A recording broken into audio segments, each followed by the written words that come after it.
So this is like a map that shows how the drill went. I want to sell it as a whole, with all the houses, facilities, and everything else. Park Schnabel, a gold miner in the Yukon, put $15 million at risk on a single piece of frozen land. He set a huge goal to find 5,000 ounces of gold.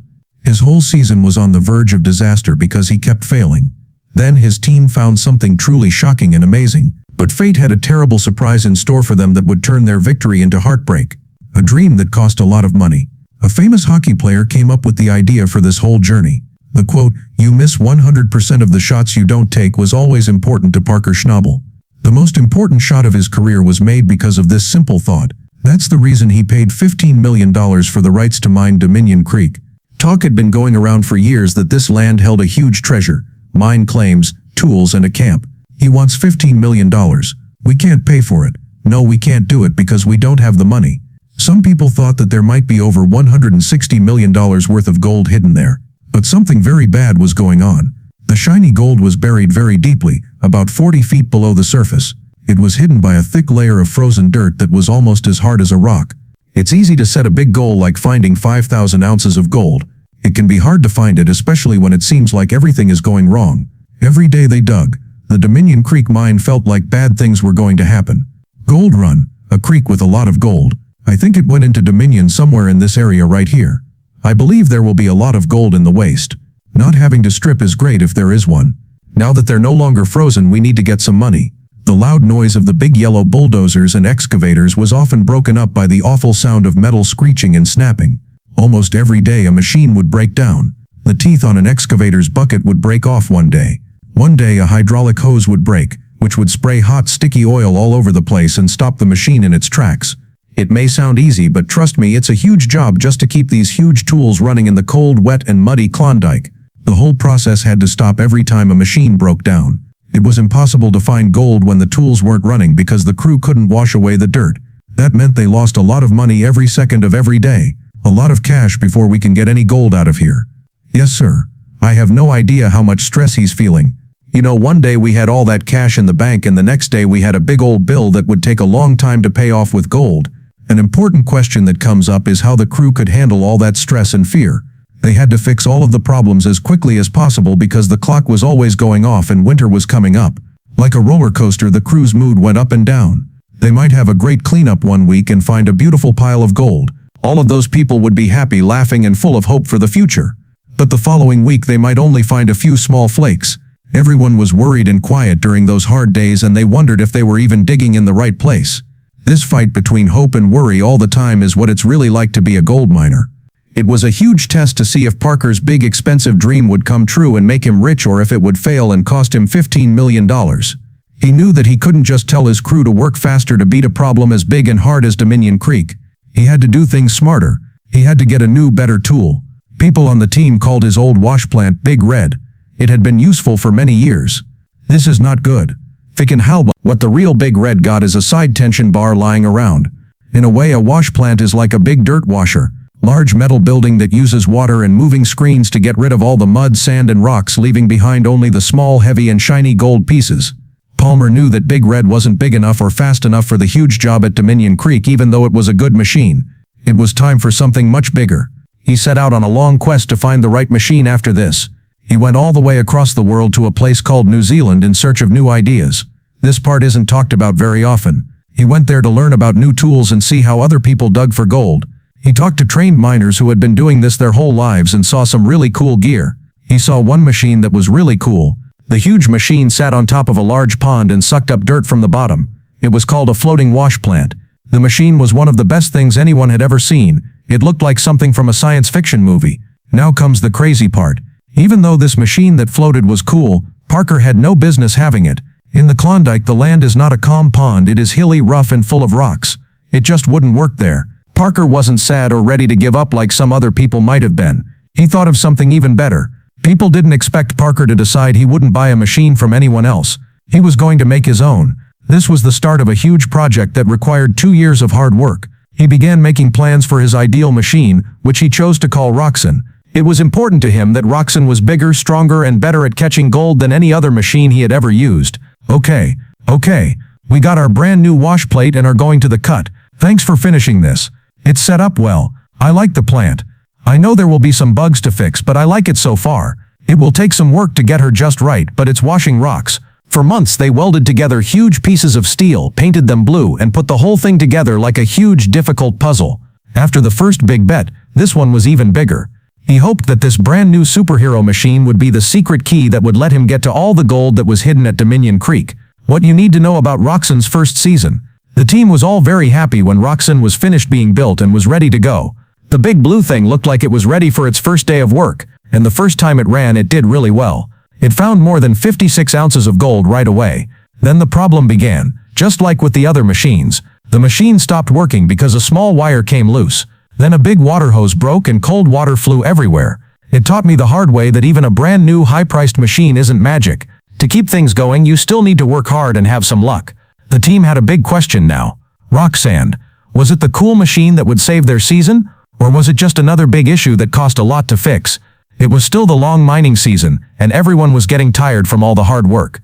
The crew worked from early morning until late at night, but the gold pile they were hoping for wasn't getting bigger fast enough. It still looked like 5,000 was a very, very long way off. They were in need of help.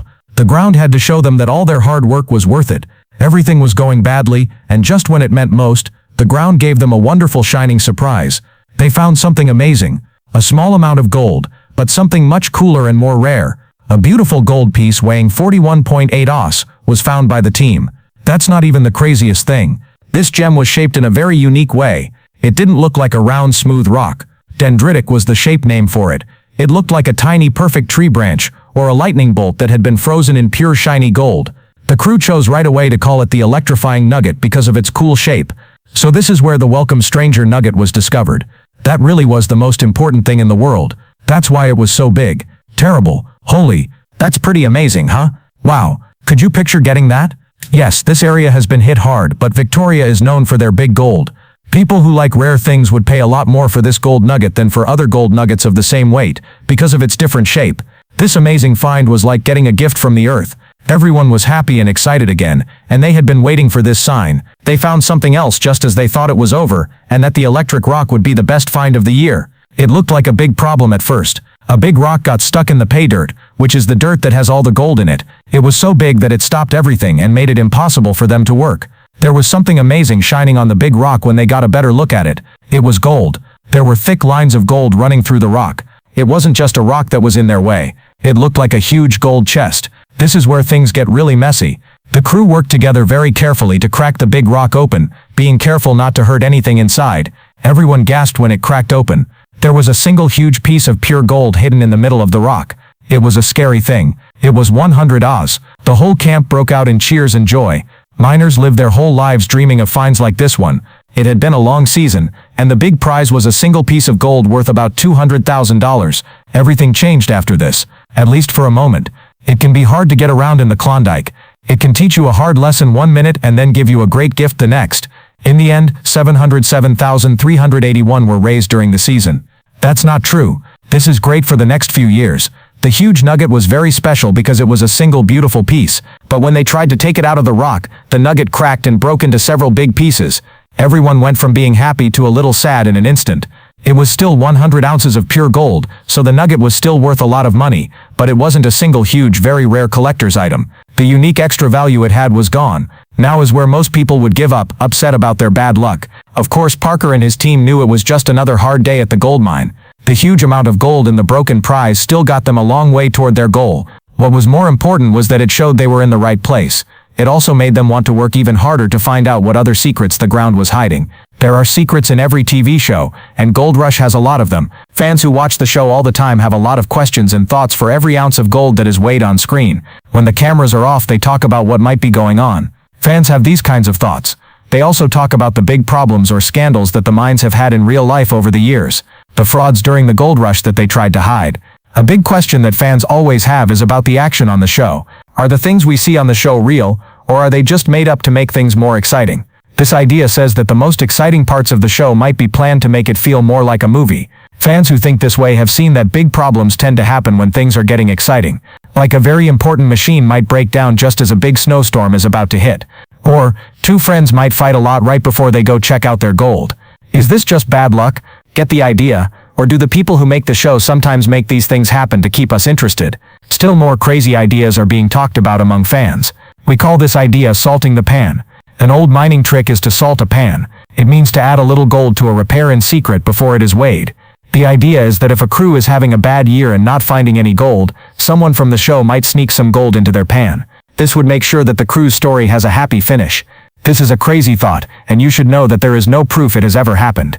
In the event that someone else makes a deal, please let me know first. I will pay for all the drugs. Okay, as long as you move quickly. You're weak. It would ruin the show if it were true, so most fans don't believe it. But the thought shows how much people want the show to be real. The money theory is a more likely fan idea. Park spends $15 million, but the show doesn't always say where the money comes from. Fans are wondering who is really paying for all of this.